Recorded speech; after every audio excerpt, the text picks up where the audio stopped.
Hello guys, একটু day করতেছে, একটু ডেক দিয়ে নিন, তারপর আমি আপনাকে বলতেছি যে আমি কী হয়। তো হ্যালো গাইস, কী অবস্থা? আমি ভালো নেই, দেখতে পাচ্ছেন এই যেমন ভাইটা।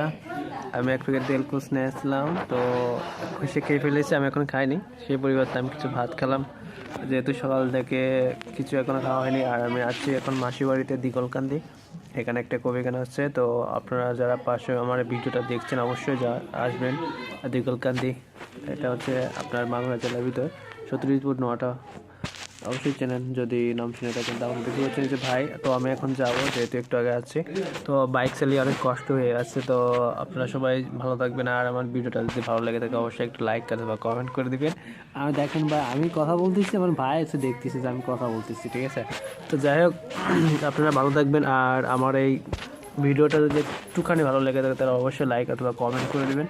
যেহেতু এই চ্যানেলটা খুবই নতুন, আমি প্রায় 3 মাস হয়েছে খুলেছি, কিন্তু এখানে কোনো সাবস্ক্রাইব পাচ্ছি না। তো আশা করি আপনারা সবাই সাবস্ক্রাইব করে দেবেন এবং আমার ভাইটাকে একটু পাশে থাকবেন, তাহলে দেখবেন যে ভাইটা অনেক অনেক ভালো থাকবে। তো যাই হোক, ভালো থাকবেন সবাই।